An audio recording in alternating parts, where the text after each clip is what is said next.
They say the Highlands remember everything. The land is a graveyard of sins and sorrows, its heather-strewn hills whispering secrets into the mist. I once scoffed at such notions. I was a knight of the Order of the Thistle, Ewan of Lochaber, bearer of honour and steel. What need had I for whispers when I carried the roar of war in my hands? But the Highlands do not forget, and neither do they forgive. I write this by trembling light, the flicker of a torch casting shadows that seem too eager to creep closer. If you find this parchment, know that I sought redemption. Know that I faced the trial of the troll, an ordeal whispered of in dark corners and fevered dreams. I am here because I faltered once, just once. Cowardice stole my name, my crest, my place among the knights. The forest waits ahead, vast and ancient. Somewhere within its gnarled depths, Cairnroot stirs. It knows I am coming. The Caledonian Forest is no ordinary place. It is alive, not with the chatter of animals or the rustle of wind, but with something older and far darker. Each step I take is swallowed by the moss, leaving no sound, no trace. The air here feels different, heavy and damp, clinging to my skin like a cold sweat. The trees loom tall, their twisted branches forming an archway that shuts out the night sky. I am not alone. The feeling has been with me since I left the open moors behind, a prickle at the nape of my neck. I've glanced over my shoulder a dozen times, but the only movement is my own shadow, stretching and writhing in the torchlight. Still, the sensation grows stronger as I press deeper into the woods. My breath fogs the air, and I swear I hear it mingling with another, something deep, guttural, and slow. The trial has begun, not with combat, but with terror. I can't say when the world changed. The shift was subtle, like waking from a dream only to realise the nightmare has followed you into the day. One moment I was trudging through the bracken, my torchlight barely reaching the trunks of the trees. The next, the forest itself seemed to lean closer, its branches curling downward as if to swallow me whole. The air thickened, growing harder to draw into my lungs. The silence, once merely oppressive, now felt alive. It wrapped itself around me, pressing against my ears, suffocating. My free hand drifted to my claymore, seeking comfort in the familiar weight of the hilt. That's when I saw the first bones. They lay scattered across the forest floor, their pale forms gleaming faintly in the torchlight. Some were animal, but others were unmistakably human. Skulls stared up at me from the moss, their hollow eyes filled with mockery. Some of the bones had been arranged, patterns, spirals, symbols I didn't recognise but instinctively feared. The air changed again, bringing with it a stench that turned my stomach. Rot and decay mingled with something sharp and chemical, like sap left too long in the sun. I gagged, clapping a hand to my mouth. Then came the sound. It started as a low groan, so deep I felt it more than heard it.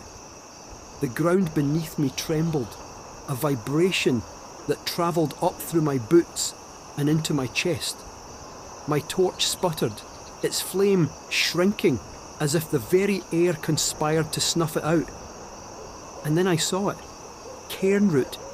The troll emerged from the shadows, its massive form half obscured by mist. It was taller than any creature I had ever imagined, its body a grotesque fusion of bark, moss and sinew. Its limbs were thick and gnarled, ending in claws that dripped with black sap.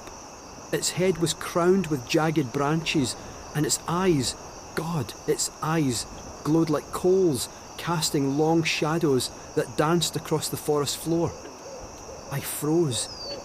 For a moment, I was that same knight who faltered all those years ago, paralysed by fear.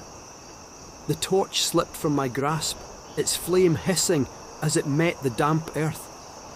The troll's eyes locked onto mine, and it roared. The sound was a force, shaking the trees and driving me to my knees. My training took hold then, my hands moving on instinct. I unslung my longbow, knocking an arrow with practiced ease. I aimed for its chest and released. The arrow flew true, striking the troll with a dull thud, but it didn't pierce. The arrow splintered against its bark-like hide, falling uselessly to the ground. The troll tilted its head, a grotesque mimicry of curiosity. Then it began to move. I do not remember drawing my claymore, but suddenly it was in my hands. The troll lunged, its claws raking through the air, and I ducked, rolling through the muck. I struck out, the blade singing as it bit into the troll's leg. It was like striking an oak. The blade left only a shallow gash, black sap seeping from the wound. The troll roared again, swiping at me with an arm the size of a tree trunk. This time, I wasn't fast enough. Its claws raked across my shield, tearing it from my arm and sending me sprawling. I scrambled to my feet, reaching for the dirk at my belt. The troll loomed above me, its glowing eyes filled with something I could only describe as amusement. I lunged, driving the dirk into a crack in its bark. The troll bellowed, the sound so loud I thought my skull would split. Sap poured from the wound, its stench overwhelming. But the troll was not slowed. It swatted me aside like a child's toy, and I crashed into the roots of a massive tree. When I opened my eyes, the world had changed again. Figures moved in the mist, pale, ethereal shapes that flickered like candlelight. I recognised them. Some were knights, their armour rusted and broken. Others were peasants, their simple clothes tattered and stained. All were dead, their hollow eyes fixed on me. They pointed. At first I didn't understand. Then I saw it, a spear, ancient and gnarled, half buried in the earth. Its tip gleamed with a cold, unnatural light. I reached for it, my fingers closing around the rough wood. The moment I lifted it, the figures vanished. The troll was on me in an instant, its maw opening wide. With a final desperate scream, I drove the spear into its chest. The impact was deafening. The spear pierced deep, and the troll howled, its massive body convulsing. Black sap poured from the wound, drenching me in its foulness. The rot spread quickly, its bark cracking and splitting as the creature collapsed. But the victory was not without cost. Its final blow had struck true, and I could feel my life slipping away. As I lay here, the ghostly figures return. They surround me, their eyes filled with something that might be pity. The mist thickens, and the world fades. Let this serve as my testament. I faced Cairnroot, and I fought. Let the Highlands remember me not as a coward, but as a knight reborn in death.